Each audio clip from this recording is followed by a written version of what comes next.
پیش کیے اور انہوں نے باضابطہ کہا اپنی کتاب حجت اللہ البالغہ المبحث السابع میں کہا ہے اعلم ان الناس كانوا غیر مجمعین علی التقلید الخالص لمذهب واحد معین اعلم ان الناس كانوا قبل المئة الرابعة غیر مجمعین علی التقلید الخالص علی التقلید الواحد لمذهب واحد بعینہ، جان لو کہ 34 صدی ہجری سے پہلے تک تمام امت کسی ایک امام کی تقلید پر مجتمع نہیں تھے، متفق نہیں تھے۔ 4 صدیوں کے بعد تقلید آئی اور انہوں نے اہل حدیث کے 9 اصول پیش کیے اور ان کی کتاب تفہیمات ہے جس میں انہوں نے کہا رب رجل منکم، غور سے سنیے اس عبارت کو آپ، تفہیمات میں نے نہیں لکھی، میں نے نہیں چھاپا، دیوبندی حضرات نے چھاپا ہے، کتاب انہوں نے لکھی، صفحہ پریس ان کا ہے، رائٹر ان کا ہے اور پرنٹر وہ ہیں۔ کیا لکھتے ہیں؟ رب رجل منکم یبلغ حدیث رب رجل منکم یبلغ احادیث من احادیث من نبیکم ثم یقول لا اعمل بهذا انما عملی علی مذهب فلان ثم احتال بان فهم الحدیث والقضاء به من شان الکمل المہرہ الى آخر روایہ۔ شاہ ولی اللہ محدث دہلوی کہتے ہیں کہ تم میں سے بعض لوگوں کے سامنے جب نبی صلی اللہ علیہ وسلم کی حدیث جاتی ہے تو وہ کہتے ہیں کہ میں اس حدیث پر عمل نہیں کروں گا، میرا فلاں مسلک پر عمل ہے، کہ اس لیے تو بڑے بڑے لوگوں کا کام ہے، ماہرین کا کام ہے، اب اجتہاد کا دروازہ بند ہو گیا۔ کیا کہا شاہ ولی اللہ نے؟ کہا اعملوا بالحدیث، حدیث پر عمل کرو، چاہے تمہارے مذہب کے مطابق ہو، تمہارے مذہب کے خلاف ہو۔ اگر تم اللہ اور اس کے رسول پر ایمان رکھتے ہو تو حدیث پر عمل کرو، چاہے تمہارے مذہب کے خلاف ہو یا مذہب کے مطابق ہو۔ کیوں؟ شاید وہ اللہ کے اس کلام کی طرف اشارہ کرنا چاہ رہے ہوں فَإِن تَنَازَعْتُمْ فِي شَيْءٍ فَرُدُّوهُ إِلَى اللَّهِ وَالرَّسُولِ إِن كُنتُمْ تُؤْمِنُونَ بِاللَّهِ وَالْيَوْمِ الْآخِرِ، اگر تم اللہ پر ایمان رکھتے ہو اور آخرت پر ایمان رکھتے ہو تو اختلاف کو اللہ کی طرف لوٹا دو اور رسول کی طرف لوٹا دو۔ اللہ کی طرف لوٹانے سے مراد کیا ہے؟ رسول کی طرف لوٹانے سے کیا مراد ہے؟ حضرت عبداللہ بن عباس کے قابل فخر شاگرد مجاہد کہتے ہیں اللہ کی طرف لوٹانے سے مراد قرآن اور رسول کی طرف لوٹانے سے مراد حدیث، یعنی قرآن حدیث کی طرف پلٹو۔ اس لیے شاہ ولی اللہ محدث دہلوی نے 9 اصول متعین کیے اور اسی لیے عبید اللہ سندھی نے رحمۃ اللہ علیہ جو حنفیت کے بڑے عالم تھے انہوں نے باضابطہ کہا کہ شاہ اسماعیل نے اپنے دادا شاہ ولی اللہ محدث دہلوی سے حجت اللہ البالغہ پڑھ کر کے ایک جماعت بنائی اور وہ سب اہل حدیث تھے اور وہ رفع الیدین شافعیوں کی طرف رفع الیدین کرتے تھے۔ یہ عبید اللہ سندھی کی بات ہے جو انہوں نے لکھا ہے الحمدللہ۔ تو میرے بھائیوں یہ سب شہادتیں ہیں اور اس کے علاوہ بھی بہت ساری شہادتیں ہیں جو انشاءاللہ وقت پر ہم آپ کے سامنے پیش کریں گے۔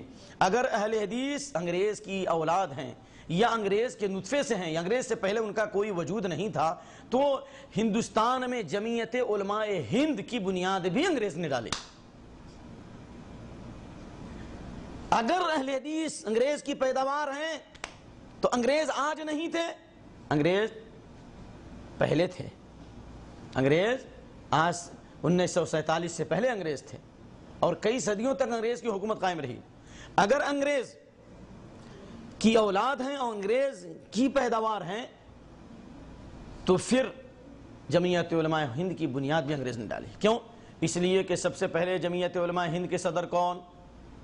میں نے یہ بات کہاں سنی ہے؟ ان کے علماء سے سنی ہے، مولانا اسد مدنی صاحب رحمہ اللہ سے سنی ہے اور میں نے یہ بات ان کے لوگوں سے سنی ہے کہ جمعیت علماء ہند کے پہلے صدر مولانا ثناء اللہ امرتسری فاتح قادیان۔ اگر انگریز کی ناپاک اولاد ہیں تو تم نے انگریز کو صدر کیوں بنایا؟ ایک سوال۔ نمبر 2، دیوبند کے اندر جب مناظرہ ہوا قادیانیوں سے تو مولانا ثناء اللہ امرتسری کا اخراج ہوا تھا اسی جرم میں کہ وہ اہل حدیث تھے دیوبند سے، لیکن جب مناظرہ ہوا تو پھر اسی انگریز کو تم نے کیوں بلایا؟ انہوں نے دیوبند کے انگریز سے دیوبند کے اسٹیج سے مناظرہ کیوں کیا؟ اگر انگریز تھے تو انگریز کو نہیں بلانا چاہیے۔ چلو ایک بات نہیں ہے، مولانا عبدالوہاب عربی، مولانا عبدالوہاب عربی جمعیت علماء ہند کے صدر تھے، کیوں بنایا انگریز؟ خاندان صادق پور جن کی اتنی قربانیاں کہ جناب عالی ولیم ہینٹر نے کتاب لکھی ہے اور انڈین مسلم، ہمارے ہندوستانی مسلمان، کہا کہ صرف ہندوستان کے اندر، یہ میں نے نہیں لکھا، ولیم ہینٹر انگریز کا انگریز ہے، لکھتا ہے کہ صرف بنگال کے اندر 1.5 لاکھ سے زیادہ علماء اہل حدیث پھانسی کے پھندے پر لگائے گئے اور وہ شہید کیے گئے صرف ہندوستان کی آزادی میں۔ کالے پانی کی سزائیں کس کو دی گئی؟ عبد الرحیم صادق پوری جن کو کالے پانی کی سزائیں دی گئی اور انہوں نے تذکرہ صادقہ لکھا ہندوستان کی آزادی سے متعلق. یہ کون سے انگریز تھے؟ یہ سب تو علماء اہل حدیث تھے. اور اس جیسی بہت ساری باتیں ہیں. اس لیے کبھی فرصت میں سن لینا بڑی ہے داستہ میری. اور میں کہتا ہوں واللہ العظیم ومن یکسب خطیۃ او اثما ثم یرم به بریئا فقد احتمل بہتانا واثما مبینا. جو خود غلطی کا ارتکاب کرتا ہے، خود گناہ کرتا ہے، خود اتہام کرتا ہے، خود غیروں کا ساتھ دیتا ہے. مشرکین اور کفار کی حمایت کس نے کی؟ انشاءاللہ وقت پڑے گا تو میں آپ کو بتاؤں گا. اور پھر اپنے عیب کو چھپانے کے لیے دوسروں کے چہرے پر کالخ ملتے ہو اور اپنے عیب کو چھپانے کے لیے خود دوسروں کو اتہام دیتے ہو. تو جو آدمی خود غلطی کا ارتکاب کرے اور دوسروں کو متہم کرے فقد احتمل بہتانا واثما مبینا، وہ بہت بڑے گناہ کا اور بہت بڑے گناہ کا اور ظلم کا وہ مرتکب ہے. اور میں یہ کہتا ہوں جو لوگ اہل حدیث ہیں صحیح اہل حدیث بنو بعمل. اور یاد رکھو وَيَضِيقُ صَدْرُكَ بِمَا يَقُولُونَ، کی باتوں سے تمہارے دلوں میں تنگی ہوتی ہے. یاد رکھو وَلَا تَكُ فِي ضَيْقٍ مِّمَّا يَمْكُرُونَ، لَا تَكُ فِي ضَيْقٍ مِّمَّا يَمْكُرُونَ. آپ کے دلوں میں تنگی نہیں ہونی چاہیے جو وہ مکر کر رہے ہیں. کیوں؟ ان اللہ مع الذین اتقوا والذین هم محسنون. اللہ متقیوں کے ساتھ ہے اور اللہ محسنین کے ساتھ ہے، اللہ مخلصین کے ساتھ ہے. بادیہ تندے مخالف سے نہ گھبرا اے عقاب. یہ تو چلتی ہے تجھے اونچا اڑانے کے لیے. جب تک مخالفت نہیں ہوگی، جب تک حق کی مخالفت نہیں ہوگی، حق لوگوں کو معلوم کیسے ہوگا؟ اس لیے اللہ کا فضل ہے علماء احناف میں بھی ایک سنجیدہ طبقہ ہے جنہوں نے مسلک اہل حدیث کی تائید و تصویب کی ہے. اور آج بھی میں بہت سارے لوگوں کو جانتا ہوں جو کہتے ہیں کہ اس جماعت کے اندر جو عقیدے کی پختگی ہے اور عقیدے کی جو مضبوطی ہے واللہ میرے اندر وہ بات نہیں ہے. اس لیے میں آج بھی اعلان کرتا ہوں کہ صبح کا سورج بعد میں نکلے گا. مسلک اہل حدیث کی بنیاد کسی بستی کے اوپر نہیں، کسی شخصیت پر نہیں، کسی جماعت کسی شخصیت کے نام پر نہیں ہے، کسی بستی کی طرف نہیں ہے. ہماری بنیاد ہے اہل حدیث کے دو ہی اصول، اطیع اللہ اطیع الرسول. اسلام کے گلشن کے دو پھول اطیع اللہ و اطیع الرسول. ہم نے جب صحابہ کی تقلید نہیں کی، صحابہ کرام کی تعظیم کی، توقیر کی، لیکن صحابہ کرام کی تقلید ہم نے نہیں کی. کیوں؟ اس لیے کہ صحابہ ہی سے یہ پیغام ملا. حضرت عبداللہ بن مسعود سے طبرانی وغیرہ کی روایت ہے الا لا یقلدن احدکم رجلا دینہ، خبردار تم میں سے کوئی کسی کی تقلید نہ کرے دین کے معاملے میں.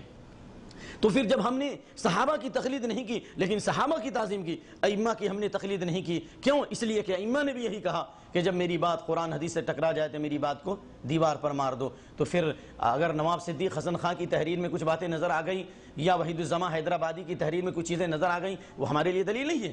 آپ کچھ چیزیں آپ نکالتے ہیں وحید الزماں کے تعلق سے اور نواب صدیق حسن خان کے تعلق سے، اللہ سے ڈرو. ان کی ادوار کو پڑھو کہ پہلے وہ شیعہ تھے، پھر اس کے بعد وہ دیوبندی بنے، پھر مسلک اہل حدیث کی طرف آئے، پھر بھی کچھ اثرات رہ گئے. بے شک ان کی کتابوں میں کچھ چیزیں خلاف سنت ہیں، لیکن آپ کی کتاب فضائل اعمال یہ آج بھی تو تلاوت کی جاتی ہے. اللہ کے نبی بادل سے تشریف لائے، عورت کے چہرے پہ ہاتھ پھیر دیا جی، اور آدمی کو لٹا دیا گیا قبر میں، آنکھیں کھول دیا اور کہا کہ ہر اللہ کا ہر عاشق زندہ ہوتا ہے. یہ تو آج تلاوت کی جاتی ہے. تو میں انظر شاہ اور اس سے متعلق جتنے لوگ ہیں ان کو یہ دعوت دیتے ہیں کہ مسلک اہل حدیث کی طرف جو آپ نے گالیاں منسوب کی ہیں کہ کتا حلال سور حلال بلی حلال، ان کے قل ہاتوا برہانکم، اگر آپ نے ماں کا دودھ پیا ہے اور اگر واقعی تم جائز نطفے سے ہو تو ان کتابوں کو لاؤ میرے سامنے، ایک میرے ہاتھ میں دو اور ہم تمہاری کتابیں لاتے ہیں. یہاں دیکھو در مختار کون سی کتاب ہے؟ ہدایہ ہے.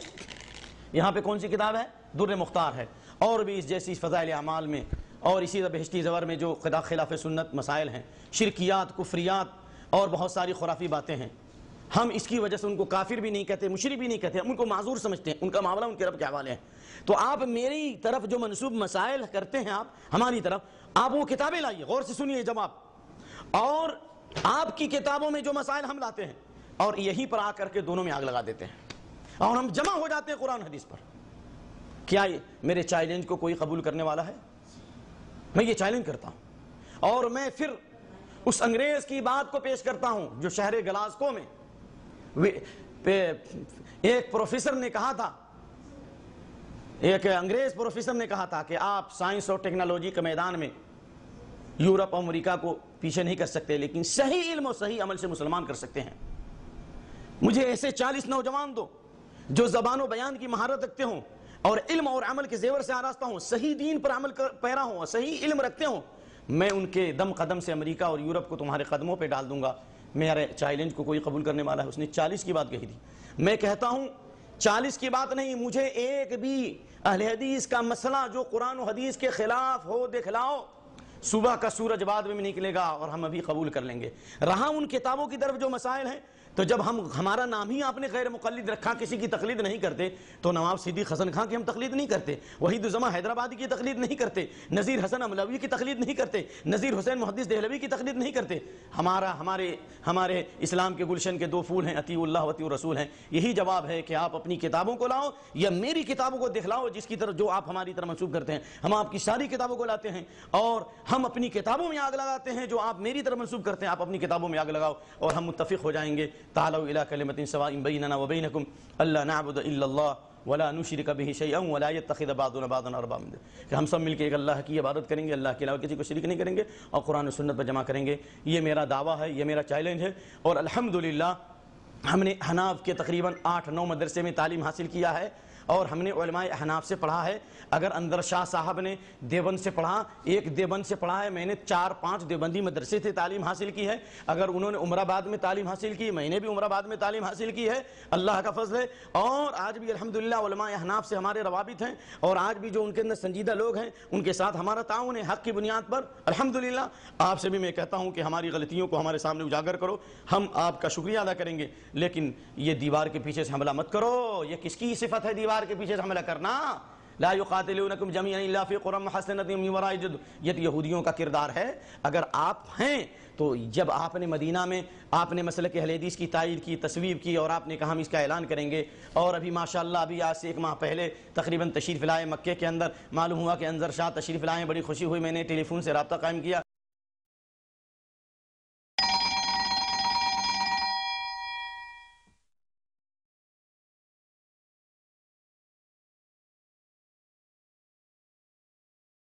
ہلو، السلام علیکم ورحمۃ اللہ وبرکاتہ۔ السلام علیکم۔ وعلیکم السلام۔ مولانا انظر شاہ صاحب ہیں؟ خیریت؟ جی جی الحمدللہ۔ جی میں آپ کا پرانا جانکار والا ہوں۔ میرا نام بدیع الزماں ہے، سنا کہ آپ تشریف لائے ہیں، آپ کا نمبر ملا، میں مدینہ میں آپ سے ملا تھا جامعہ اسلامیہ میں۔ ہاں ہاں ہاں ہاں، یاد ہوا وہ جو میں حج کے زمانے میں بقی میں کام کر رہا تھا، تو آپ وہاں پہ گھوم رہے تھے، کچھ سوالات وغیرہ کیے، پھر مدینے میں بھی آپ جامعہ اسلامیہ میں گئے تھے۔ جی جی، اور آپ کے ساتھ ہماری 2 دن بیٹھک بھی ہوئی تھی، کچھ گفتگو ہوئی تھی۔ ہاں ہاں ہاں ہاں، نہیں کچھ ذہن میں آیا یا نہیں آیا؟ آپ نے ہمیں جامعہ اسلامیہ تو گیا تھا، تو جامعہ اسلامیہ گئے تھے تو یہ میں نے مہمان نوازی کی تھی آپ لوگوں کی، اور وہاں پہ گفتگو بھی ہوئی تھی قرآن و سنت کے موضوع پر، اور آپ کے کچھ اشکالات تھے، کچھ آپ کے شبہات تھے، وہ ہم لوگ بیٹھ کر کے حل کیے وہاں پر 2 روز۔ ایک روز تو میں آپ سے بات کیا، اور پھر دوسرے روز بھی وہی، پھر میں بنگلور میں جب گلبرگہ کام کر رہا تھا اس عرصے میں بھی آپ سے ملنے کے لیے گیا، تو 2 ملاقات ہوئی، لیکن شاید آپ کو یاد نہیں۔ مہدی کی مودی مسجد ہے آپ سے۔ جی ابھی کہاں ہے؟ ابھی میں ریاض میں رہتا ہوں، جالیات میں آیا ہوں۔ اچھا اچھا، جی جی، تو مجھے معلوم ہوا، تو میں ابھی 2 ہفتہ پہلے گیا تھا مکہ، میری خواہش تھی کہ آپ سے بھی ملاقات ہوتی۔ جی جی، ابھی کہاں ہیں؟ ابھی میں ریاض میں ہوں، ریاض جالیات میں کام کرتا ہوں، ابھی گلبرگہ سے آیا ہوں، 3 سال ہو گئے۔ اچھا اچھا اچھا، تو ابھی انشاءاللہ آپ کا قیام کب تک رہے گا؟ کل معلوم ہوگا ساؤنڈ والے سے۔ اچھا اچھا، تو پہلے یہ بتائیے کہ آپ نے غریب کو پہچانا یا صرف ایسے ہی آپ؟ پہچان لیا نہیں، لگتا ہے آپ نے مکمل نہیں پہچانا، اور خطی طور پر پہچانیں گے۔ نہیں، وہاں جو آپ مدینے میں بیٹھ کے بات نہیں کی تھی جامعہ اسلامیہ میں بیٹھ کر کے، بہت سارے سوالات کتاب و سنت کے موضوع کے ساتھ آئے تھے نا۔ اب میں نہیں جانتا وہ کون تھے، لیکن ہم لوگ وہاں پہ کھانا بھی کھائے تھے، اور کتاب و سنت کے موضوع پر، تقلید پر، اور فضائل اعمال پر، اور بہت سارے موضوعات پر بات ہوئی تھی۔ آپ کے بہت سارے اشکالات تھے جی، اور آپ کو ہم لوگوں نے بہت ساری کتابیں دی، اور آپ نے کہا کہ انشاءاللہ ہندوستان میں جائیں گے تو کتاب و سنت کی خدمت کریں گے اور کتاب و سنت کی دعوت عام کریں گے۔ یہ سب باتیں ہوئی تھی وہاں پر۔ اب کچھ بات ذہن میں آئی؟ بالکل آئی۔ تو آپ تو ماشاءاللہ اللہ نے آپ کو بہت اونچی زبان دی، اور اللہ نے آپ کی زبان میں تاثیر دی، کشش دی، اور مقبولیت بھی دی، تو ہم لوگوں کی جو زندگی بچی ہے اس کو بہتر ہے کہ